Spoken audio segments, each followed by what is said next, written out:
Patrick Foster, thank you for being here. It's a pleasure. Thanks very much for having me on. I'm really excited to chat today. You've just released a new book all about gambling, but that's not where I want to start today because although gambling has been a big part of your life for many years, there was inevitably a point where you hadn't gambled, right? Before any of this started, before you stepped foot in a bookmaker's or wherever it might be. So take me to that period in your life.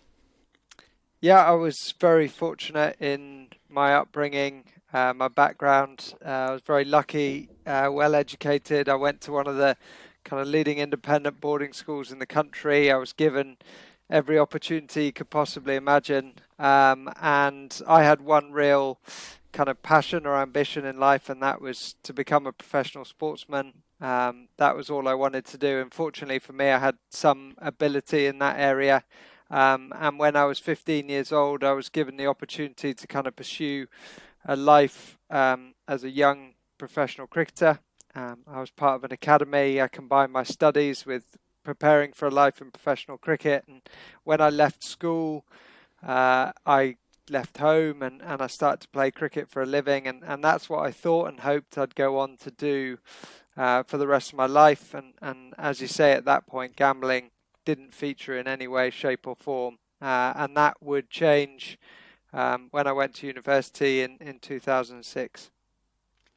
And so talk me through that. I've read the story. It's one that I'm sure many people can relate to. You're 19 years old, I think it is, and you're hungover. It's one of those days where you just don't really want to do anything meaningful when your friends suggest that you come to the bookies with them somewhere you had never stepped foot in before. Tell me about that first experience.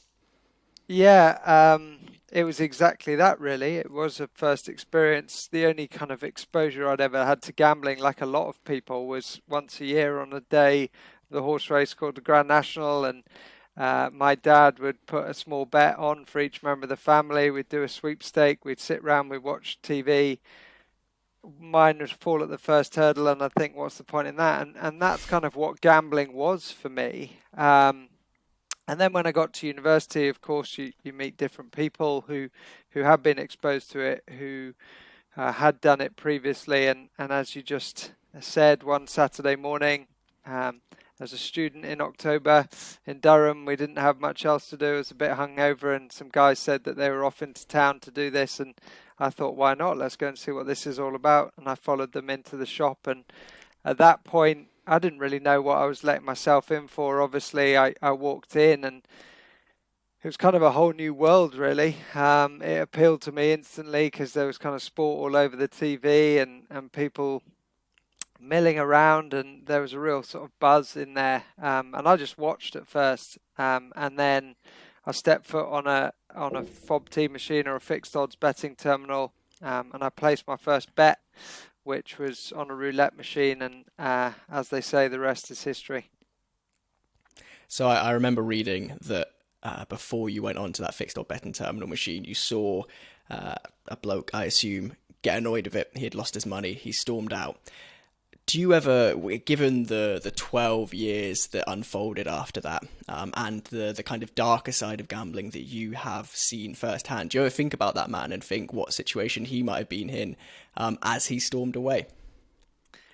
Yeah, I do, to be honest. I mean, I try not to have too many what ifs, if onlys, and think about that sort of thing. But actually, when I think back to it, I think he probably was possibly going through something similar to what I was. It might not have been as bad as it got for me, but I think he was probably had a very good reason for reacting in the way that he did. And actually wind the clock forward a bit, I reacted in that way on many occasions. So yeah, it's strange to think of it like that, but certainly I think the case. So he had just lost his money, but this time you've stepped in, you've won some money. I believe it was zero. You put your money on. How did that feel that first time when you had that rush of wow, I'm winning? Yeah, it's extraordinary, really, to try and articulate it because I'd obviously never had that feeling before. And the strangest thing about it is I never had it again. And I think what's one of the weirdest things about a gambling addiction is you're almost trying to chase that elusive feeling that you got from winning that first bet, and you can never replicate it.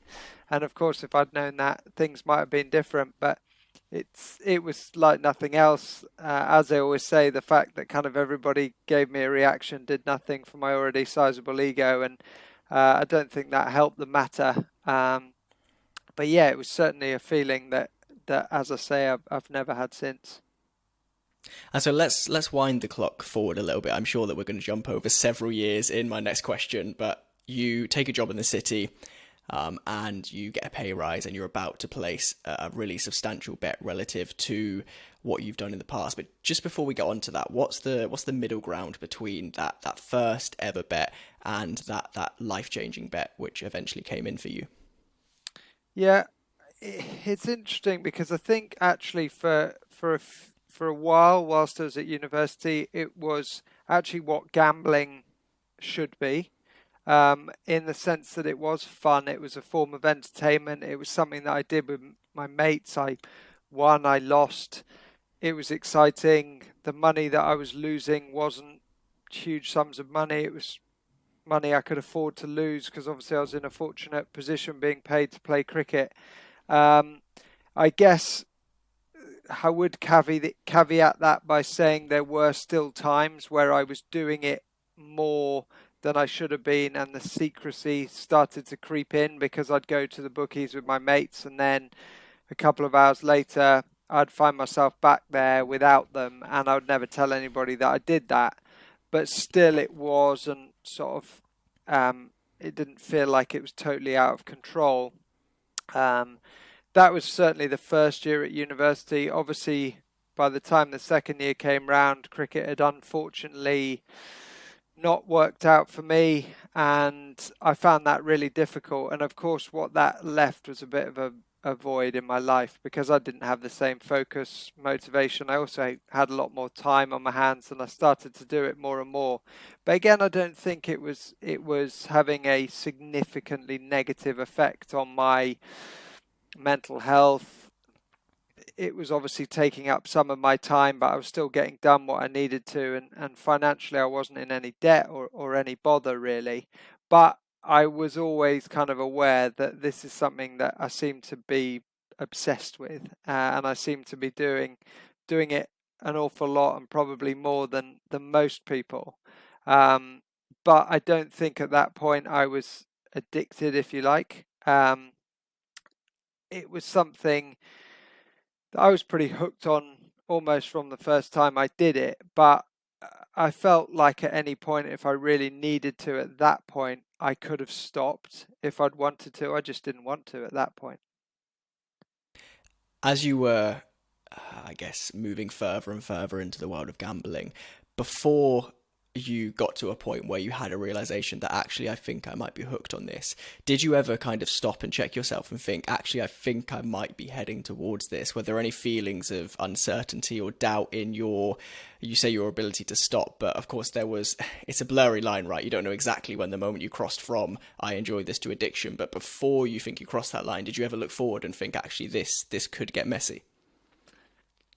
I've always had a kind of very addictive personality. I'm very obsessive, very compulsive, and it kind of was the same with any addictive substance or behavior. I was somebody who kind of did it to excess. It was always 0 to 60 very quickly for me. So in the back of my mind, I always knew that there was a chance that might be the case.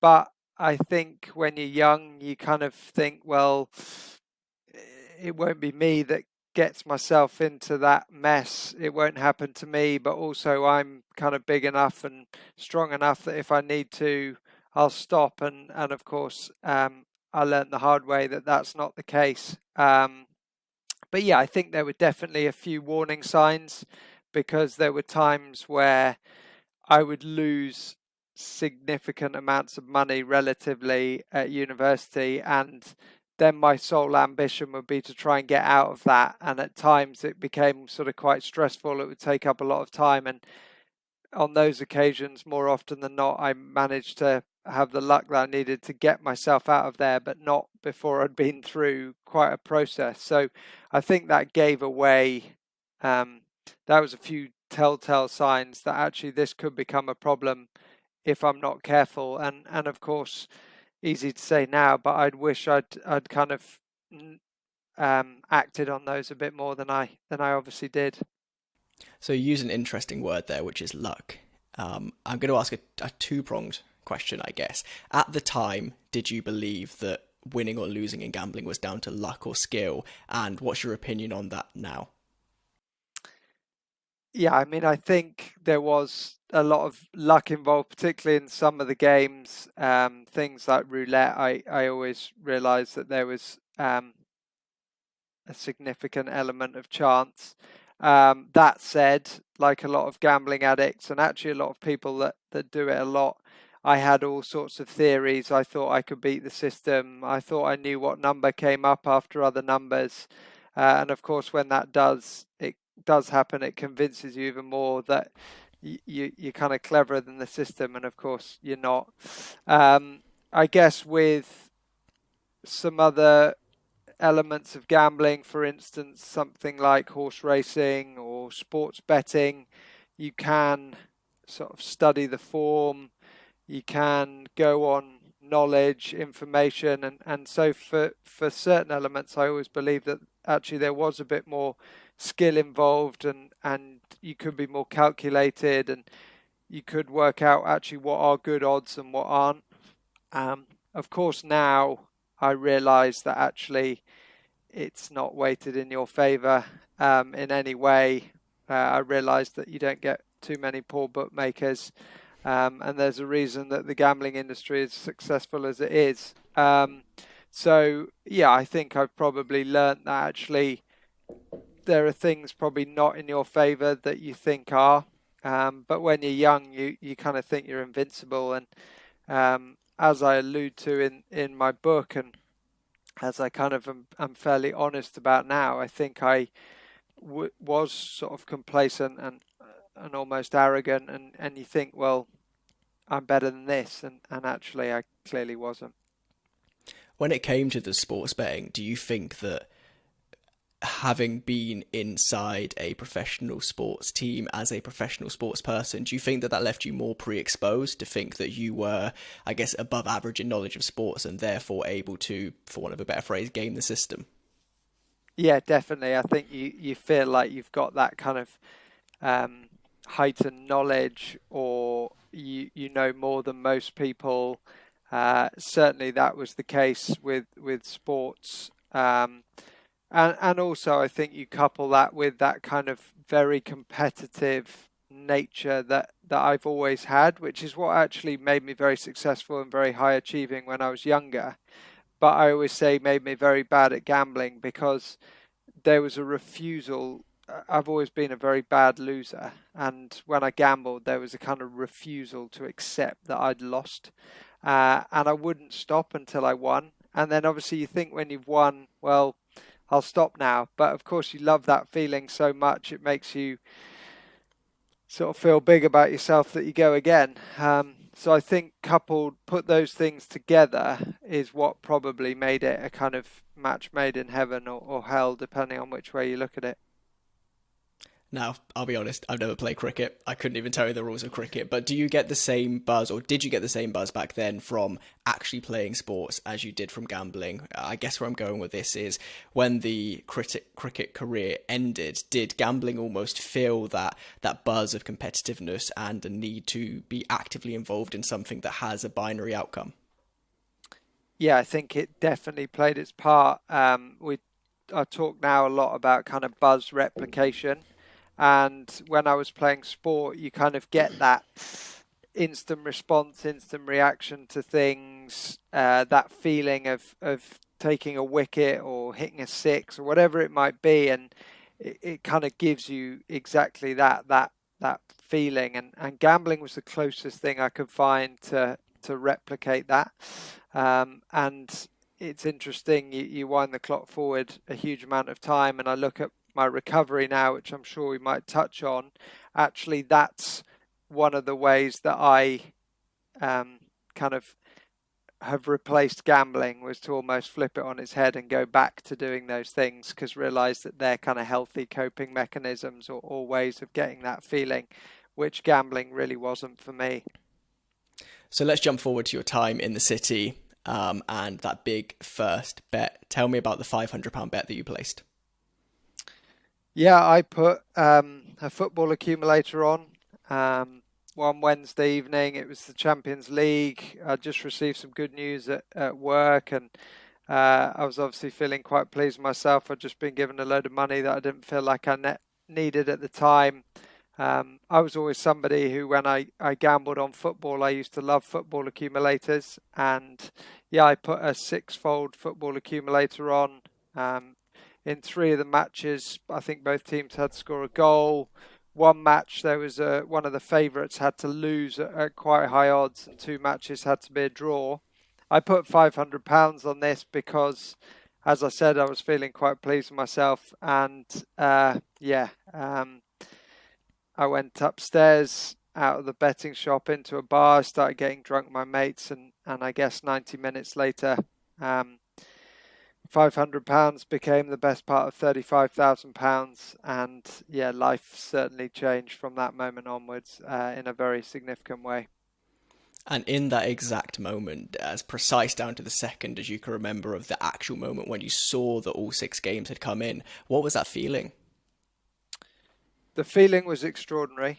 I think one of the strangest things about it, and it's really hard to articulate, but I was obviously so happy, so pleased with myself, but yet something told me that I couldn't outwardly celebrate it. I didn't want to let on that this had happened. I needed to keep it secret. And of course I did. I didn't tell anybody. And yet you think actually, if you put yourself in my shoes, you'd think you'd be running around the bar screaming, shouting, showing, telling everybody.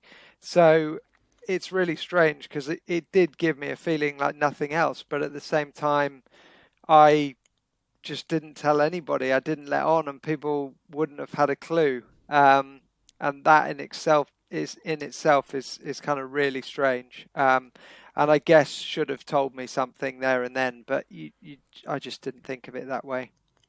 So it's really interesting you touch on that because something I picked up on throughout your story is the kind of to hide something bad is quite easy, right? It's human nature that we're fairly good at hiding bad things. But how did it feel to hide good news time and time and time again when things went your way because it was almost a doorway into revealing this worse bad news? Does that make sense? Not only suppressing bad news, which is easy, but having to suppress good news countless times. Yeah, it is strange, and most people who gamble are very good at telling you when they win. And obviously, it wasn't something that I did, and it was difficult. But as you say, it was because I thought, well, that might be the way that I get found out. That might be the way that people start to question or work out that I'm doing it way more than I should be, or they thought I was. But the other thing that is strange about my relationship with gambling, which isn't the same for everybody, but it's one of the reasons why I'm so passionate about talking about it, because in my mind and in a lot of people's mind, but in my mind particularly, gambling carried this stigma, which was that it is very bad, that you shouldn't be doing it, and so it was almost like, well, I'm even if I do it and I'm successful and I win, I'm not going to tell people because I shouldn't be doing it or I think it's bad, and that's what made it so difficult for me to reveal it in any way, whether I won, I lost, whether things were going well or badly. That tainted view of how you won this money, do you think that is one of the reasons that you were so happy to not settle at that point and to just put it back into this system because to settle would almost be to accept that you had succumbed to something that you saw as bad? Does that make sense? Yeah, absolutely. And I think that was absolutely sort of motivation for keeping on doing it. But also at that point, I think my mindset changed a little bit with gambling, because I thought to myself, well, actually, I can become rich quickly from this and I can make serious money. And of course, now you learn that actually the best thing I could have ever done at that point was get out and never do it again, invest it in a house or something a lot more meaningful, but that's easy to say now. But actually, that was when, yeah, psychologically, I thought, okay, well, I want to make a lot of money quickly. Gambling can kind of fast track that process alongside my professional life, and of course, that didn't happen. So in retrospect, you say in the book that the £35,000 winnings from that bet almost changed your life again because the stakes were suddenly so much higher, and to replicate the rush of winning, you were chasing that next £35,000. If that £500 bet didn't come in that day, do you think your life would have gone on a path of, oh, okay, well, I'll carry on with small bets, or was it just a matter of time until a big one came in and that's what set off the chain reaction? It's a very good question. I think the the interesting thing for me is I think if I had never had a really big win, I don't think it would have ended up like it did, because I think for me that was what gave me that feeling of kind of invincibility, the belief that it would happen all the time, the fact that actually I always say it now became like a drug because I wanted to win that amount of money every time I had a bet. Whereas actually if that hadn't have happened, it may have either even taken me a lot longer to get to that point, or it would have never have happened. And I think most people who end up having a gambling addiction do have that huge win at some point. Um, and so I mean, I can't say I wouldn't have become a gambling addict because I might well have done it, but I certainly think things would have panned out differently. And if I'd got to the point that I did, it would have taken a lot longer for it to happen. I think this acted as a kind of catalyst just to accelerate the process in a way that is almost unbelievable.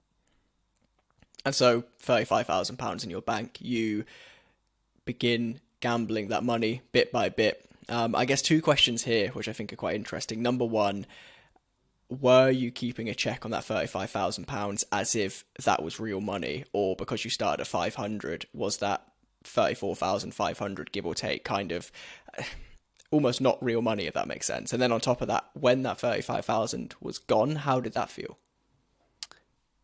Exactly that. I kind of thought, well, I've got that money, I can gamble with it now. And if I lose it, it doesn't matter because I'm back where I started. And if I win more with it, then brilliant. Um, and actually, overnight, what happened is that I started to put much more significant bets on everything that I was doing. And that, as I say, changed overnight. Um, when it had gone, it didn't feel like that at all. Although it felt like that when I won it, when it had gone, it was like, well, actually, that was money that I had that I could have done something with. And I think the bit there that was horrible was that then that's when I started to feel so guilty, so ashamed. All I could think about was what I could have done with the money. And so then my only thought was, well, let's try and win it back as quickly as I possibly can. And then I started to lose, which is probably the reality. And of course, I then started to sort of feel those things even more. And it put me in a situation where, yeah, I then kind of couldn't manage the emotions that came with it, and it really did kind of then become unmanageable, both financially but also mentally. I want to touch on this more later on in the conversation, but just to pick up on something you said there about how there was almost no gap for thought until the money was gone. In with the insight that you now have, both as an ex gambler, but also in the work you now currently do, is that a feature rather than a bug of the gambling industry that there is no room to think or stop or pause? Yeah, I think certainly the kind of impulsivity is a big problem. The high frequency element of it. We talk a lot now when we do work with the gambling industry to try and help them educate what might have helped us is about things like timeout. When you have a big win, actually removing that the kind of impulsivity. to do it again. And I certainly think with particularly things like casino games, that is a real problem. And if you don't have that moment where you kind of have a chance to think and step back and realize actually what's happened and the sum of money, it can go very, very quickly, almost in a blur. And we hear stories of people doing that all the time. And so certainly I think more needs to be done to protect people in that moment, because ultimately, as well, from the industry's perspective, there's a very good chance that they'd get the money back, at some point anyway. But I think the problem is they try and get it back as quickly as they possibly can.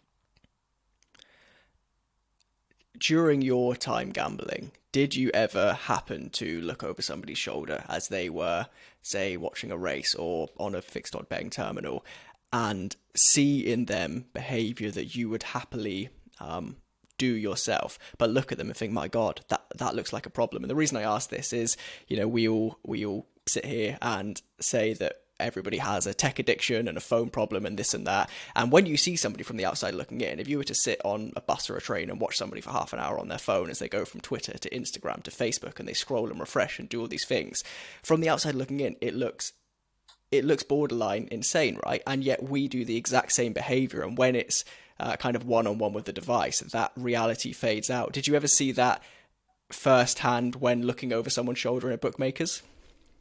Yeah, absolutely, all the time. And I thought, well, I'm not like that. I'm nothing like that. But actually, I was worse. One of the things I remember more than anything else is when I was actually in a bookies, and I used to watch guys feed money cash into the roulette machines, and I used to think, oh my word, sort of look at that guy, look at that lady, look how quickly they're losing their money. And yet I would then sit there and lose it twice as quickly, but it didn't feel as bad. And it's strange because you almost wish that you'd said something to them and then they might have done the same to you. But yeah, it just doesn't cross your mind. And it goes back to that whole thing about almost thinking that you're bigger, better, or not sort of able to get yourself into the situation that other people were. So let's fast forward again. Tell me about taking yourself out of London and taking a teaching job to try and create a physical barrier between you and the gambling. Yeah, I decided to do something about it because I recognized, and it was pretty obvious, that I had lost control in a big way, that the environment that I was operating in was not conducive to what I was doing, or to me. And I genuinely believed that if I changed my lifestyle drastically, it would get rid of the problem. I thought if I labeled it all, I put it down to the environment rather than to myself. And of course, now I realized I had to change me, not the environment. So I took a kind of drastic decision, which was definitely the right thing at the time, but to obviously give up the career that I had in the city to go and do something totally different. There was also the motivation in the sense that my family were all teachers, so I therefore, in the back of my mind, thought to myself, well, no one's going to question this in the world. No one's going to think it's strange because his family do it. So why wouldn't he? And that helped. Um, and yeah, so I took that decision, and um, of course, long term, short term, it did make a bit of a difference, but long term, it actually worked out a lot worse. And so, what changed between that short and long term? What was the moment where you'd stepped away from this previous lifestyle? You're now a teacher in a school, and there must have been this kind of breathing room where you, I guess, hadn't gambled, or at least hadn't gambled significant amounts. Was there something that pulled you back in? Yeah, there were a couple of things really. Obviously, I went through that initial period where I was adjusting to a completely new world, and I thought to myself, I need to sort of focus on that. But I also thought, well, this is my chance to do it. And then what changed was kind of a few months later when I was still doing it, but wasn't doing it all the time. And I thought, you know what, I've got this back under control. This is amazing. I'm okay again. I then kind of re-engaged with it, and then I won not as big a I didn't have as big a win, but I still had a decent win. And that again was kind of that moment of, oh, okay. And also there was kind of some financial pressures and a hangover, if you like, from being in the city. I thought, well, maybe actually I could just get myself back to even, however you want to look at it, and then I'll get out. But actually, of course, it's that whole psyche. It's, oh, I've won again, right? This is going to happen. And then the really big thing was I faced holidays, which to most teachers is one of the best things about being a teacher because you get nice long holidays, you've got a lot of time to yourself or with family and friends. But to me, holidays created a real problem because I was bored. And one of my sort of coping mechanisms for boredom was to gamble because I could do it anytime, any place. And that's when I started turning back to it as a kind of day in, day out activity. Do you think the same mind frame, which at the time allowed you to believe that this bet will be different, this time I'll win, is the same mind frame that pulled you back to say, well, this time I'll be able to control it?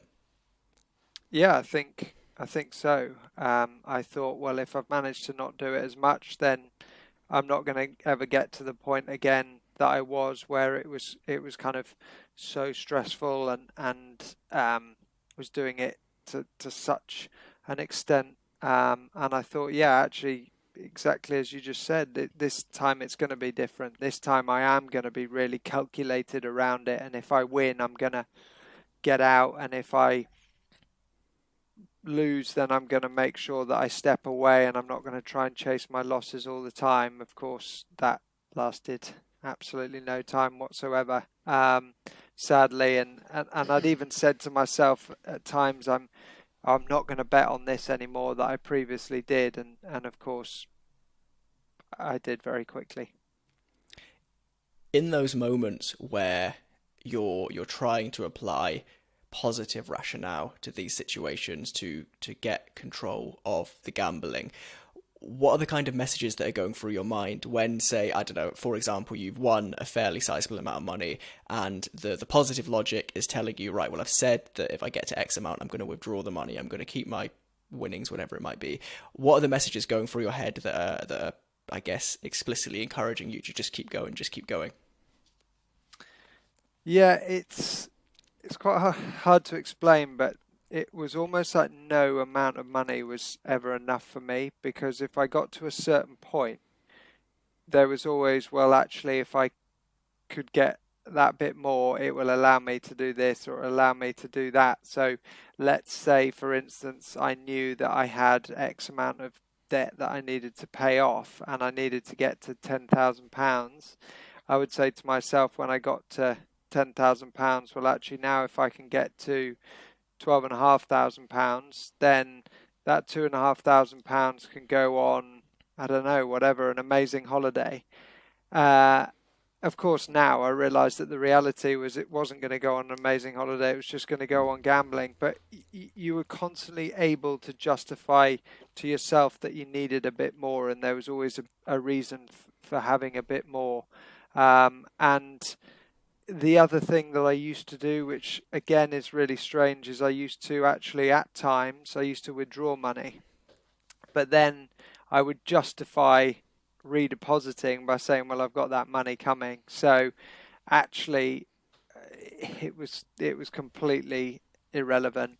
And one of the things, of course, that I used to do all the time was a function that actually not not many bookmakers you could do it with anymore, but online I used to do this thing called a cancel withdrawal.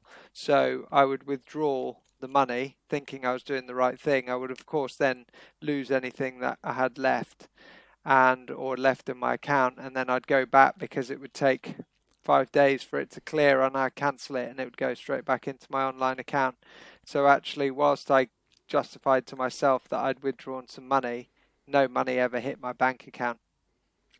So something I find interesting about your story on this, because it's, I guess, a misconception that I had of those who have a gambling addiction is, like I said a minute ago, from the outside in, it looks entirely irrational and it looks entirely self-destructive. However, in the work you've since done, speaking to others, do you think that you were alone in having these really viable reasons why you need to keep going? Because, like I say, from the outside looking in, it looks really illogical, but there are lots of layers of logic that you just added there. If I get to this amount, I pay off this debt. If I get to this amount, I'm out. Does that make sense? How many others allow real world levers to control what they do in the gambling space? Yeah, I mean, I think it's you never think anybody else is in that situation or doing what you're doing, but actually there are an awful lot of people, and um, there's nothing funny about the conversations I have with some other recovering gambling addicts, but we compare our stories and we say, "Oh, I used to do this, I used to do that," and you used to feel so sort of strange and almost like alien doing it, but yet you realize that actually that's what everybody who's in that situation is doing. But it's all relative. But then at the same time, it goes back to that whole thing of there's a refusal to accept how bad you are, or that you're as bad as somebody else. And I think that's the one of the weirdest things about it is that you just cannot comprehend that anybody else is doing what you're doing until you actually stop and then you connect with these people. Before you connected with others, did you feel any compassion for yourself as you kind of stepped back and realized where things were going? No, none at all. I mean, at the height of my addiction, I hated myself. I hated the world. I hated everything that I was doing. I had no sympathy for myself whatsoever. Um, but yet I didn't do anything about it, and yet I carried on doing it. It was almost like I was weirdly and almost sadistically kind of trying to sort of punish myself and self-destruct to a level that, I mean, people talk a lot about self-harm and that comes in all sorts of different forms and guises. And actually that was probably an element of what I was doing, was actually almost trying to punish myself. And towards the end, there was definitely an element. It was, you've got yourself into this mess. I'm going to make it really bad for you. And that is so sad, and so strange. But um, at no point did I kind of look at myself and think, well, maybe you've got an illness here, or maybe there's something wrong with you. It was actually, it's your fault, and it's too late. The damage is done. That's the expression I used to say to myself all the time. Was, oh well, the damage is done, so you might as well keep going. And there's just no logic or rationale in that whatsoever.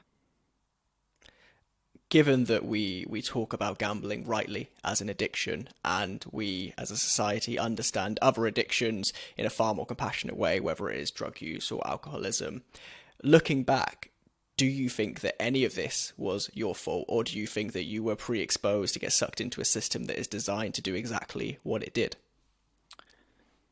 Yeah, I mean, it's something that I've obviously thought long and hard about, that was discussed a lot in my treatment and rehab, if you like. There's obviously a lot of theories that I've looked at and read about addiction. Are you born with it? Is it kind of established when you're very young? Is it to do with trauma, circumstance? I think it's a combination of all of those things, to be honest. But for my own recovery, I take responsibility for what I did. I realized that actually it was me doing it. In the initial stages, it was me making those decisions, doing the things that I was doing.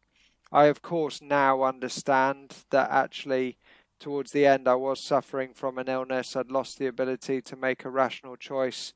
I understand that there were organizations that could have done more to protect me and actually probably took advantage of somebody that was vulnerable. But my opinion is that there has to be an element of personal responsibility. And of course, there needs to now be an understanding that a lot of, or some of the products are very addictive. They're designed to be that way, but we can't just take no personal responsibility for it whatsoever. The type of person I am, I'm an addict. I'm not embarrassed to admit that. It's something that I've come to terms with, and my addictive nature manifests itself in all sorts of weird and wonderful ways now, which I realize means that that's the way I am. But actually, I think the big thing for me is it's recognize you can recognize that in your relationship with one of these addictive substances and behaviors very early and intervene at that point and stop doing it. And I think that's where part of my motivation is to help people understand that. So, was I destined to be a gambling addict? Possibly. Did I need to gamble, or would I have been if I didn't gamble? No. That's the way I look at it, and that's my own personal opinion. It might be wrong, but that's what helps me in my recovery. And as I say, I think it's very easy to blame someone else or something else, but actually, the way I see it is that that probably played its part, but I can't just blame everything else, because I think that's what would make me do it again. If I thought to myself, well, actually, it's not my fault. I've got this illness. I'm a gambling addict. It's whoever's fault. Therefore, I'm just going to carry on doing it because I'm not to blame. Um, and that's important for my own recovery. That sense of accountability and taking personal responsibility for your actions, which I'm sure is something which was massively beneficial in the sports world. Do you think that that is something that helped push you through your recovery in a more effective, in a more conclusive way, because you're used to taking responsibility, you're used to your actions having positive or negative consequences, and so this was almost the same game, just repackaged to, I guess, fix things rather than hinder things this time round?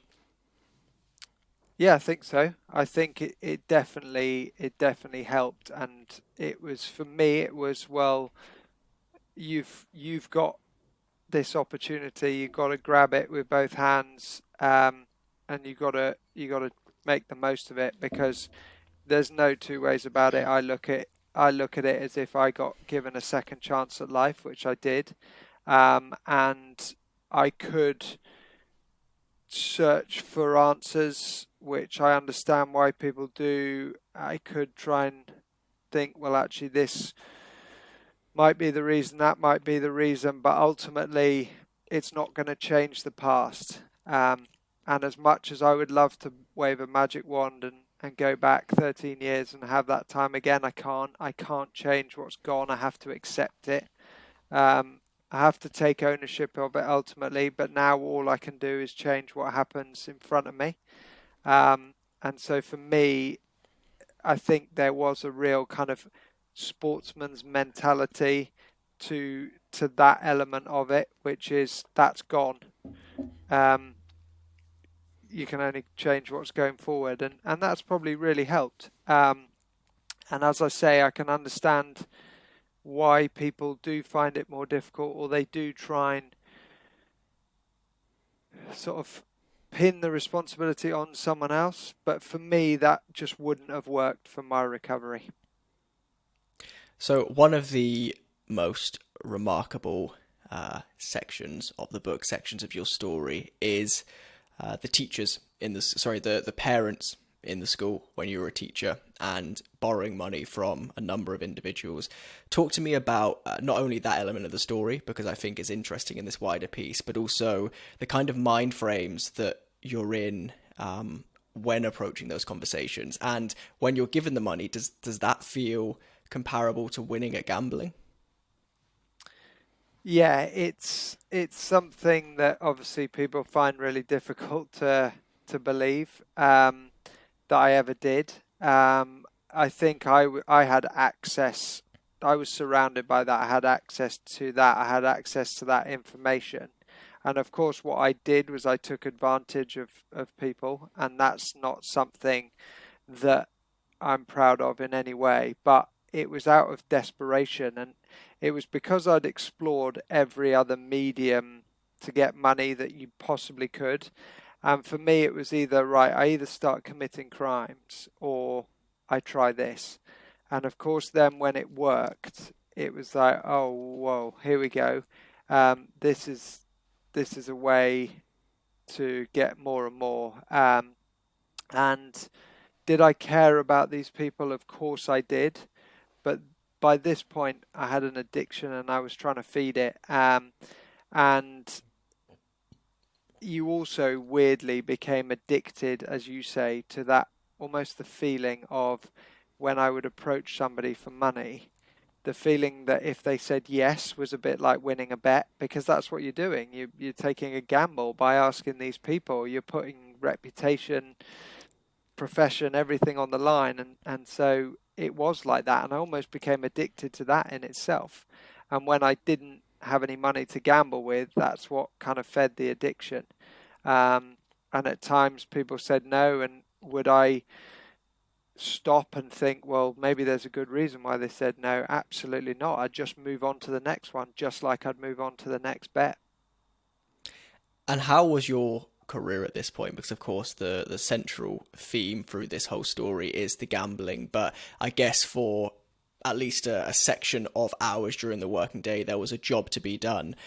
Was gambling on your mind the whole time, or could you detach by talking to students or marking work or whatever teachers do? It's been a while since I was in school, but did those kind of menial tasks that you almost do on autopilot after a certain amount of time take you away from it, or was it always present? I think probably the hardest thing to articulate in the book actually was the fact that I was a pretty successful teacher. And to everybody else, I was kind of this great teacher who parents liked, teachers, other colleagues respected, pupils loved. And I just became incredibly good at it. And I I always think to myself, well, how good a teacher could you have been if you weren't managing this full-time job of gambling alongside your full-time job of teaching? And of course, there were times where they would cross over, but I was almost kind of a bit of a machine in the sense that I would, when I needed to do something work related, I would do it and I would get it done so quickly to allow me that time that I wanted to then gamble. Um, I think looking back towards the end, I realized that actually that probably did change and I started to do things and make decisions that I shouldn't have done. And people probably did start to notice things that were, oh, well, he wouldn't have used to have done that. But yeah, it's extraordinary because I would do that, but that was where this kind of double life. I was basically an actor. I was living a lie. My life was a lie, and so for for sort of whilst I was teaching, I would put on this facade, which was exhausting, but actually that was part of the addiction because it was all sort of, well, how long can I get away with this? And I knew at some point I was going to get found out. I just didn't know when that was going to be. And it was really hard to explain in the book that people will read it and think, well, hold on a second, like, how on earth did the school not notice that this guy was doing all this stuff? It's because I was incredibly good at hiding it. And I'd become almost like a master of disguise. Uh, and there were times where, obviously, most of the time I felt guilty about things, and there were times where I'd feel really guilty because I'd be thinking, well, actually, I'm a complete fraud here. People are paying huge sums of money for me to teach their kids, and I'm behaving like this. But that almost sort of fed my ego even more, which pains me to admit it, but is the truth. Not to stray too much into hypothetical here, but evidently you had a wanting for your pupils to have good outcomes, right? That is why you were so good at the job. Hypothetically, if you were in a classroom in your state of mind that you were back then, and you saw a student of maybe, I don't know, 16 years old gambling, what would you have said to them? Stop doing it. Um, that's, yeah, again, that's this whole kind of um, catch 22, if you like. The weirdest thing about it is that I would care an awful lot about other people, but I wouldn't care about myself. And it was the same. If you'd put me in a situation where I'd known a friend who was in the situation that I was in, I would have done something about it. To young people, and I think throughout my time as a teacher, I think the one thing I can always say to myself is that I did really care about young people and I wanted the best for them, and I'd always put them first. I think where I probably dropped the ball in an awful lot of other ways is actually in some of the more menial things that you said teachers should be doing that I would compromise. But yeah, absolutely. If I was talking to a young person and I saw them exhibiting some of the behaviors that I would have done, I would have acted on it. I would have talked to them about it. Um, I guess that's why I do it now.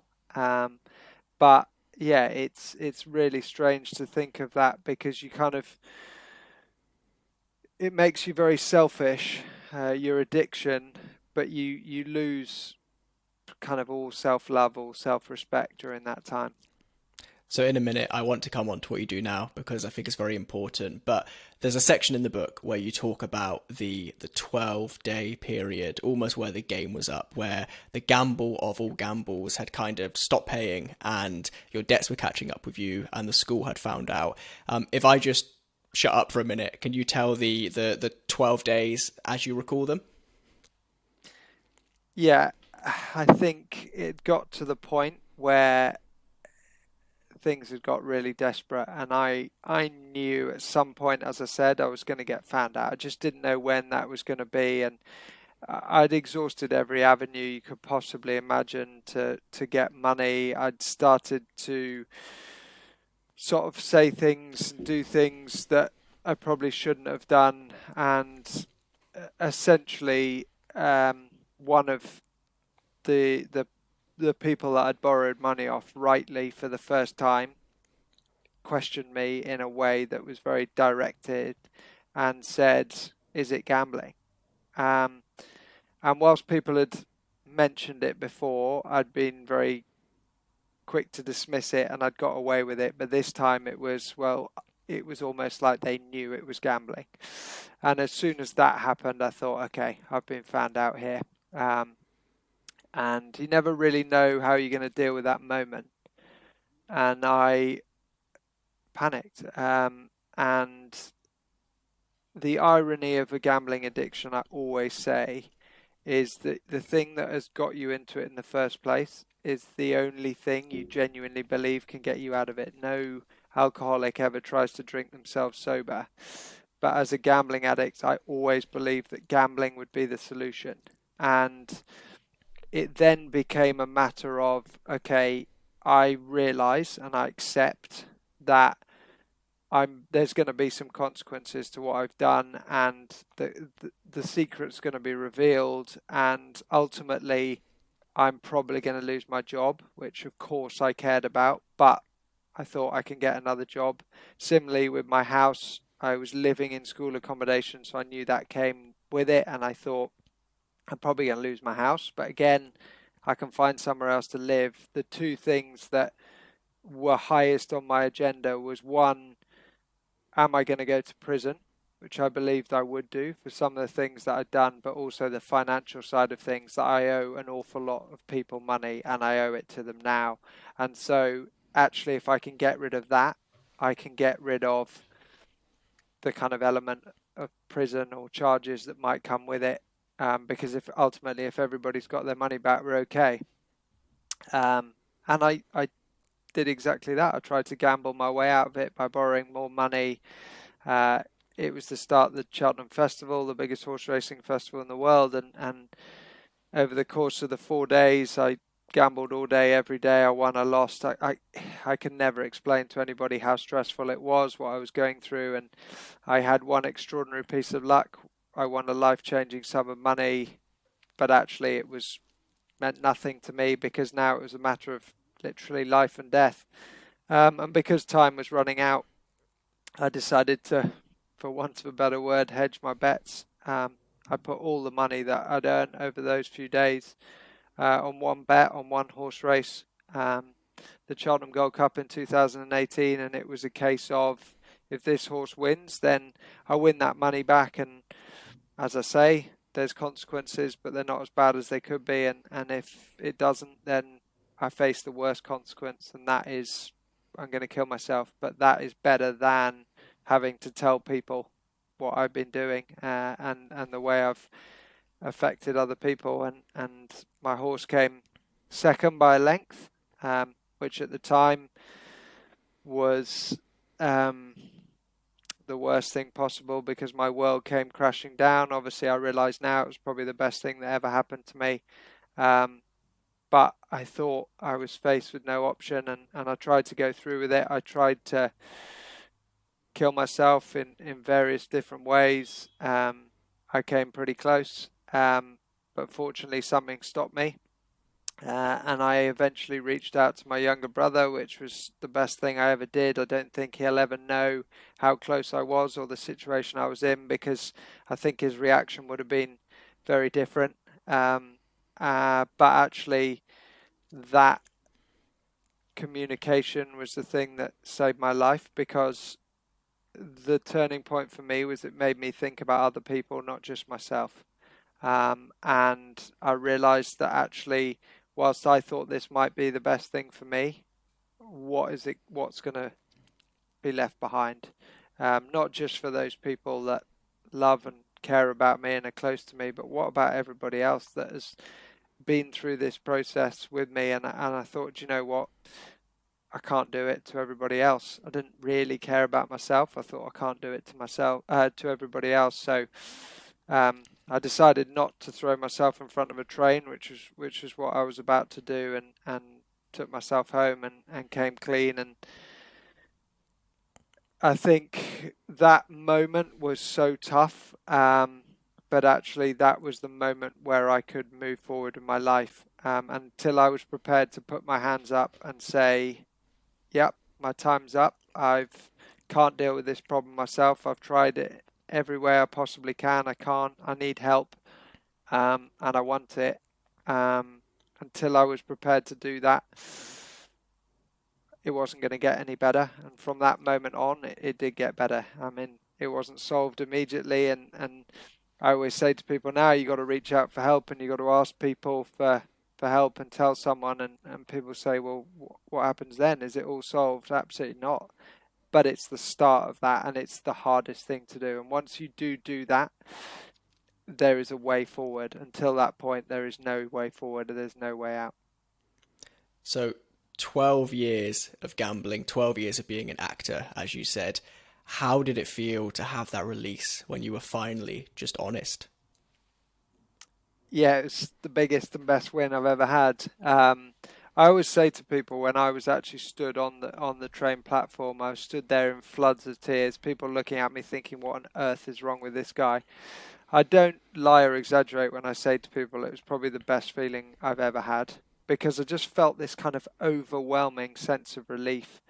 I'd finally told someone I had a problem I couldn't deal with myself, and it, there was this kind of calmness and serenity that just came across me that was like nothing else. And of course, I then very quickly thought about, well, what's next and what comes with it. But that moment was huge. And I thought to myself, actually, that's the toughest bit. It's going to be hard, but it can't get harder than that. And that's yeah, certainly the way I look back at it now. So, we've spoken a lot about feelings of being ashamed and negativity and lying and deceit, but in the full picture, from that first bet right the way through to recovery, what are you most proud of? I think the fact that I've been able to overcome it, and that's not something that's I've achieved yet because it's something that goes on, I believe, for forever and something that I'll deal with. But the fact that I have been able to bounce back and find, I guess, the belief that I can do this and that I can move forward, and that it's not all going to be plain sailing and easy, but actually that life is sort of precious, and you got to make the most of it, and you've got a second chance, all those things. So I think, yeah, what I'm most proud of is the fact that I found the courage to reach out, and tell someone. Of course, I wish I'd done it sooner, um, but that's ultimately what I'm most proud of. I think now the big thing for me is I I don't want to be remembered for being a gambling addict. Um, I think that will come with me, and people say, "Well, hold on a second, you just written a book about it," um, because of course it's my story. But actually, what I'd rather be remembered for is kind of my recovery and my response to what I've been through, and that it's not going to happen straight away. But ultimately, if people do look back on it and think, well, do you know what, he went through that, but what is most amazing is the way he responded, then nothing would make me prouder than that. And I think for me as well, as kind of corny as it sounds, I let an awful lot of people down, particularly my family, people who really loved and cared about me, and I kind of feel like I owe it to them. Um, and I'm not perfect. I'm far from it, and I never will be. But if I can be a better version of myself, then ultimate, and people are proud of me for that, nothing else matters. An interesting thread throughout our conversation has been that lots of your decisions were actually quite selfless, right? Whether it was texting your brother and realizing that other people would be hurt, whether it was looking out for students when you were very good at the job, whatever it might be. Given that your life so far has now led you to a path where you're able to do the work you currently do and redirect potentially thousands of other people from going down the path that you went down, the path that you struggled with, given that you can only arrive here through the life that you've so far lived, would you have changed anything? Yeah, I'd change everything, but I can't. Um, and I can't, yeah, I can't change what's been. I can only, as I said earlier, I can only change the future, and I have to look at the positives. Um, and the biggest positive from the whole situation is that I'm a much better person for it. I'm much stronger in different ways, but I'm a much better person. And I actually, and it's hard, it's a really hard thing to admit, but I actually look back at the person that I was, and whilst that's still me, I I don't like that person as much as the person I am now. Um, and so would I change it? Yes. Could I have that back now? Yes, please. But actually, am I better for it? Yeah, I wouldn't wish it upon my worst enemy, but I have to take that as the biggest positive possible. Um, so yeah, it's weird because you kind of feel better for it, but ultimately, I just wish, yeah, things had been different. So I won't end with like a witty or a clever question. I want to end with something that I think is important, right? Because statistically, there's going to be somebody listening to this who is either in the early stages of something that could eventually turn into a gambling addiction and they see some of the signs that you spoke about in those early years, or indeed somebody who's living this double life that you've spoken about. And so I guess two questions to finish on for that one or those two people who are listening right now who are in that situation. Firstly, what would you tell somebody to do in order to start taking steps towards that eventual kind of outing of their story and recovery? And then also to give those people the knowledge that they need to move forward. What does recovery actually look like tangibly? Yeah, in answer to the first question, it's be honest. Be honest with yourself, but be also honest with other people.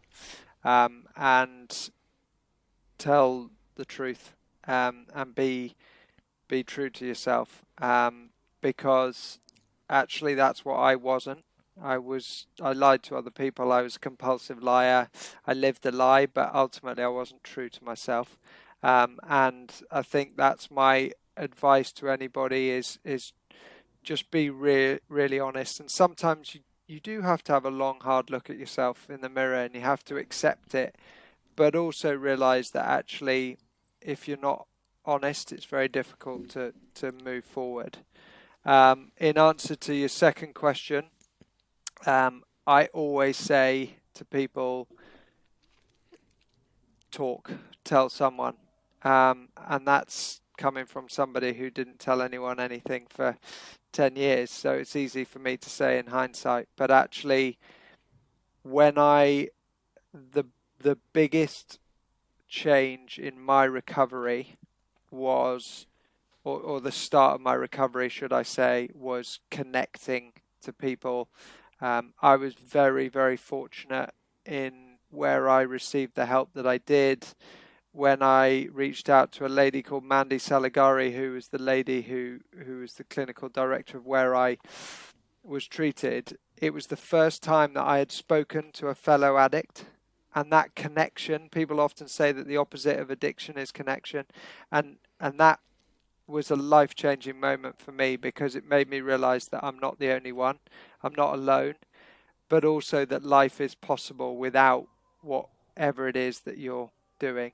Um, and so, in terms of what recovery looks like, for me, recovery is life without gambling.